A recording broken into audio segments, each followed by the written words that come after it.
Hello and welcome back to Melodies of the Gods. Apologies for what you guys get in the beginning because Amy and I are currently at odds about something and I have to Oh, no. We're not at odds. I'm at odds with you. You are just going to sit there and take it because you deserve it. And you said you would. So shut up and zip. Well, can I at least preface with my apology for the other thing that we talked about? Yes, you may. You can start with that. But you are still in deep, deep, deep trouble.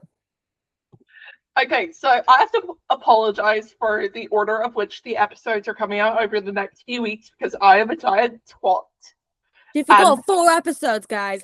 4. Yeah, I forgot to send Amy recordings for a few episodes, although what I think was a fair forgetfulness thing because it was that episode. Okay, so is now the best time to tell you that I'm leaving for a training camp tomorrow? I need a new friend. Why, pray tell, are you doing that stupid thing? Actually, I told you about it last week. It's a rugby thing. That's not the point, honey. It's the thing. You're an idiot, but continue. Okay. So today,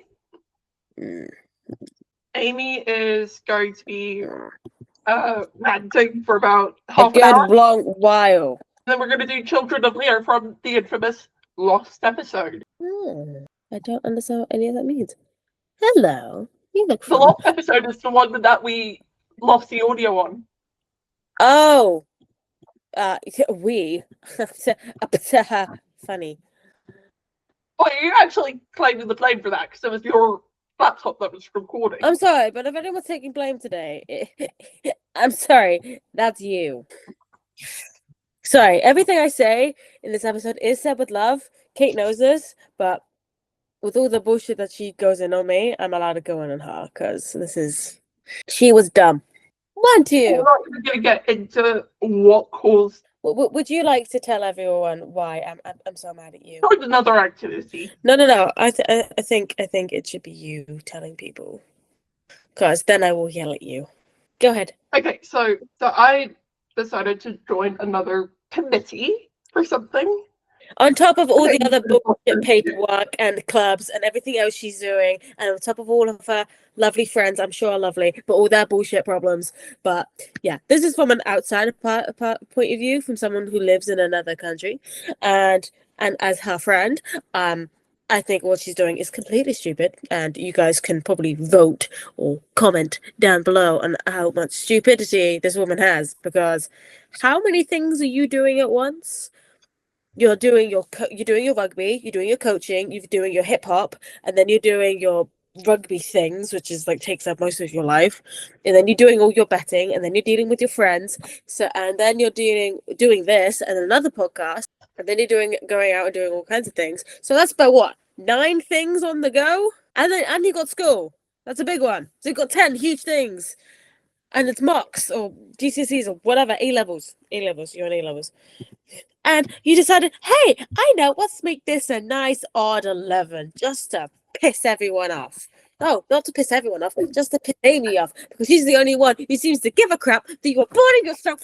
At least I dropped something and I didn't just take one task on, actually dropped something else, remember? Oh, yeah, an even 10. Great. That's not the point, Kate. The point is you are pushing yourself and you're going to end up in a spiral black hole of depression and stupidity. How are your parents letting you away? How is any of your friends letting you get this away? It's just stupid. Okay, I'm going to say something. You know how, because before I would take shit on and just take shit on. You do. That's exactly what you're doing. No, but this time I took shit on and I dropped something. That's not the same thing. Sorry. It's progress. Progress was usually not signing up for this stuff in, general. And, agreeing not to, because you're like, oh no, I have too much going on and I need to prioritize my own mental health before I end up like crazy people or like Amy's family.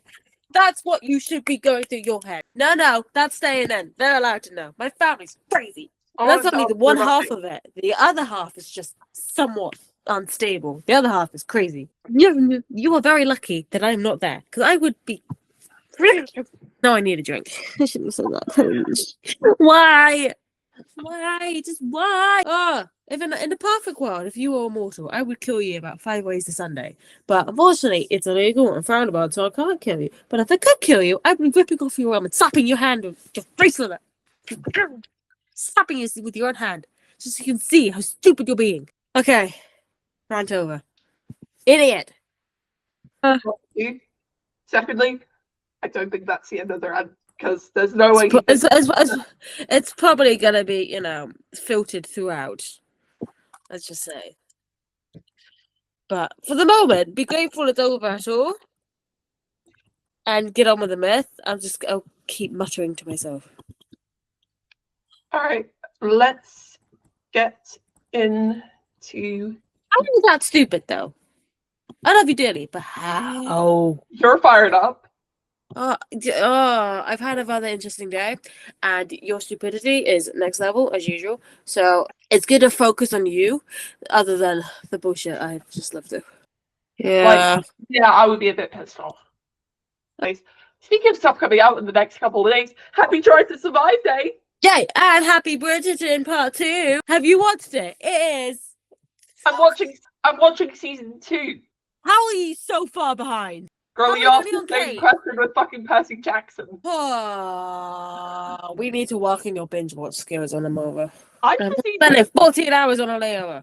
So, what now? Children of Lear. Yes, go. Oh wait, no, but we have to talk about how Your about the text fact might- that I fucking was checking what I needed to have and what I didn't need to have so I didn't burn myself again.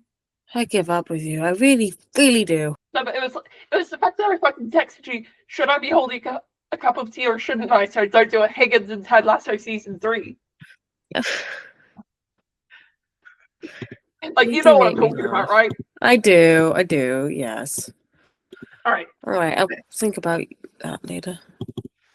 Alright, during the Great Battle... Sorry, talking to myself. Continue. Children of Lear. Yay! The tragedy of the Children of Lear. During the Great Battle of Tail that raged on the plain of Moitura, the Tuatha De Danann were slain in vast numbers and finally defeated by a race of Gaelic invaders known as the Mycenaeans. During this time of wretched warring, Erin came to be divided into 2 separate kingdoms. The children of Miled claimed for themselves all the land above the ground, while the Tuatha De Danann were banished to the dark regions below the Earth's surface. That is bullshit. The Danann gods did not suffer their defeat easily and immediately set about rebuilding an impressive underground kingdom worthy of the divine status. How I think my microphone's been sounding better since I removed the sound thing. I think it does, yeah. I think that's why my audio is still been sounding like bullshit. They once possessed magnificent palaces, sparkling with jewels and precious stones, were soon erected, and a world of wondrous beauty and light was created where once darkness had prevailed. Time had no meaning in this new domain, and all who lived there remained eternally beautiful and never growing old as mortals did above ground. The day approached for the Tuatha De Danann to choose for themselves a king who would safeguard their peace. Is my audio echoing to you? Just a tad, but it's okay. It's not as bad as it could be. It's probably not as bad as when we first started doing recordings. No, probably not. Oh my god. We had that one episode that was just shit. Which one? We've had a few. Episode 2. Yeah, that was a bit bad. Anyway, the principal deities and elders of the people gathered together at the Great Assembly and began deliberating on their choice of leader. Lear, father of the sea god Manan, Mac Lear, had announced his desire to take the throne. Beside Bob the Red, son of divinity Dagda, lord of perfect knowledge, it came to pass that the people of Dano chose Bob as their leader and built for him a splendid castle on the banks of Loch Derg. The new ruler had made a solemn pledge to his people, promising to prove himself worthy of the great honor bestowed on him. Long before the people of Dana began to applaud themselves upon their choice, their lives were happy and fulfilled, and their kingdom flourished as never before. Only one person in the entire land remained opposed to the new sovereign. Lear was highly offended that he had not been elected by the people of Devon. That's so giving, like, Okay, I won't lie. I watch Dance Moms. It's giving Abby Lee Miller when she doesn't get her way. I don't watch Dance Moms, and it's slightly odd that you do. I won't lie. I've never been a fan of it, I'll be honest. He's the dancer out of the two of us. Well, yeah, you, but that's a bit like, what? I mainly watch for the dance. Also, Fair. there was Back to the Bar, so I sometimes try and watch the episode ahead of when they're going to recap it. But it's like, you want to know what's happening in the episode so you're not completely lost. Retreating to his home at Shidfionach, he refused to acknowledge Bob the Red or show him any mark of respect. Several of the elders urged the king to gather his army and march to Alm, where Lear could be punished for his insult. But Bob the Red would not be persuaded. He desired more than anything to be reconciled to every last one of his subjects, and his warm and generous spirit sought a more compassionate way of drawing Lear back into his circle. One morning, the king received news that Lear's wife had recently passed away, leaving him grief-stricken and despondent. Many had tried, but none had managed to improve Lear's troubled heart and mind, and it was said that he would never recover from his loss. Bob the Red immediately sent a message to Lear, inviting him to attend the palace. Deeply moved by the king's forgiveness and concern, Lear graciously accepted the invitation to visit Loch Deir. I like Bob. I like Bob too. A large banquet was prepared in his honor, and 4 shining knights on horseback were sent forth to escort the chariot through the palace gates. The king greeted Lear warmly and sat him at the royal table by his right hand. The two men began to converse as if they had always been the closest of friends. And as the evening wore on, it was noticed by all that the cloud of sorrow had lifted from Lear's brow. Presently, the king began to speak more earnestly to his friend of the need to return to happier times. "I am sorely grieved to hear of your loss," he told Lear, "but you must allow me to help you. Within this court reside 3 of the fairest maidens in the kingdom. They are none other than my foster daughters, and each is very dear to me. I give you leave to take one you most admire for your bride, for I know that she will restore to your life the happiness you now lack." Oh, that's sweet. I don't know why, but it's kind of giving Paris and the apple. You get what I'm saying? I do, yes. At the king's request, his 3 daughters entered the hall and stood before them. Their beauty was remarkable indeed, and each was as fair as the next. Lear's eyes travelled from one to the other in bewilderment. So finally, he settled on the daughter known as Eve, for as she was the eldest and deemed the wisest of the 3. Bob gave the couple his blessing and agreed that they should be married without delay. After 7 days of glorious feasting and celebrating, Eve and Lear set off from the royal palace to begin their new life together as husband and wife. They were no longer weighted by sorrow, and Eve had grown to love and cherish the man who had chosen her as his bride. Many great years of great joy followed them both. Lear delighted in his new wife and the twin children that she bore him, a boy and girl, whom they named Eid and Fionguala. Within another year or 2, Eve again delivered another set of twins, named Fikara and Kon. But the second birth proved far more difficult, and Eve became gravely ill. Lear watched over her night and day, and yet, despite his tender love and devotion, she could not be saved, and his heart was again broken in 2. This poor man cannot catch a break. Maybe he can't, can he? The 4 beautiful children Eve had borne him were his only solace in this great time of distress. During the worst moments, when he thought he would die of grief, he was rescued by their image, and his love for them was immeasurable. Hearing of Lear's dreadful misfortune, King Bob offered him a second foster daughter in marriage. Eve's sister was named Aoife, and she readily agreed to take charge of Lear's household and her sister's children. At first, Aoife loved her stepchildren as if they were her own, but as she watched Lear's intense love for them increase daily, a feeling of jealousy began to take control of her. Often Lear would sleep in the same bedchamber as them, and as soon as the children awoke, he devoted himself to their amusement, taking them on long hunting trips through the forest. At every opportunity, he kissed and embraced them, and was more than delighted with the love he received in return. Believing that her husband no longer felt any affection for her, Aoife welcomed the poisonous and wicked thoughts that invaded her mind. Feigning a dreadful illness, she lay in bed for an entire year. She summoned a druid to her bedside, and together they plotted a course to destroy Lear's children. What do you think about the stuff with the kisses and stuff? It's a bit all dark, isn't it? That's what we do on this podcast. I know, but I don't know. I just realised my window's still open. I don't know. It's a bit dark, that's all. I didn't even realise my window was open, and it's been howling out there for some reason. Yes, sorry about it. One day, Aoife arose from her sickbed and ordered her chariot.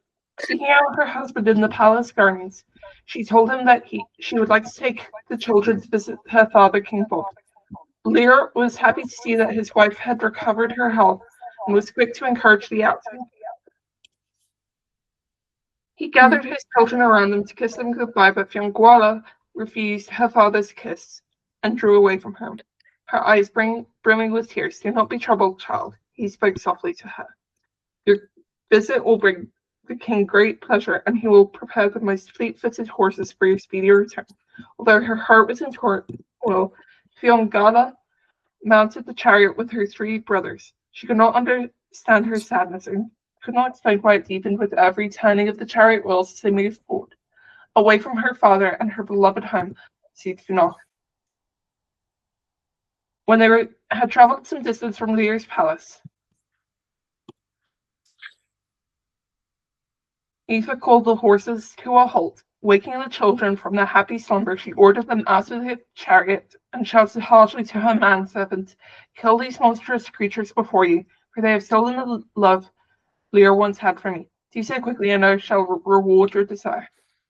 But the servants recoiled in horror from her shameful request and replied resolutely, "We cannot perform so terrible an evil. A curse will surely fall on you for even thinking such a thing." They journeyed on further until they approached the shores of Loch Diabre. The evening was now almost upon them, and a bank of deep crimson cloud hung lazily on the horizon above the shimmering lake. Weary starlings were settling into their nests, and owls were preparing for their nocturnal watch. Aoife now sought to kill the children herself and drew from her cloak a long-pointed saber. But as she raised her arm to slay the first of them, she was overcome by a feeling of maternal sympathy, and it prevented her from completing the task. Angry that she had been thwarted once more, she demanded the children remove their garments and bathe in the lake. As each of them entered the water, she struck them with her druid's wand, and they were instantly transformed into 4 milk-white swans. A death-like chill filled the air as she chanted over them the words the druid had taught her. "Here and dawn breaks the lonely wave, for years to come to your watery home. Not Lear nor druid can now ye save from the endless wandering on the lonely foam." We've got 3 more pages, by the way. Can we just skip to the end? I can try and summarize, but it's kind of important. So from Can here, I chat BT it? From here, she goes back to and takes the king off at Lear, and then it's about the journey, and this journey goes on for 300 years. And yay! When the voyage finally comes to an end, they are able to return home and learn of the one true God who had come to save all men. It was not long after that Diolch, the daughter of the king of Munster, came to marry Larnog, the king of Connacht, and here came off 4 wonderful swans. And the children end up being released, and their prophecy had come to be fulfilled. And so they were baptized and buried with the large headstone. It's Lear's children, you rest here in peace at long last. Again, sorry to our listeners that the reading of that was a bit weird, but it's a 6-page story, and A lot of our podcast today was taken up with my getting torn a new one. Which you deserved. Thank you very much. Hey, I was trying to get ahead of the shit. You don't book it that long in advance, okay? It's fine. I'll grill you. I'll be embarrassing you in front of your parents anyway, so. Yes, you will. You're very going to be. Anyway, thank you all for listening to Melodies of the Gods. We will be back with you with us both being normal next week. Normal-ish. I mean, you won't be ripping and speed type normal. Well, that's what I meant by our type of normal. All right, see you guys next week. Bye. Bye.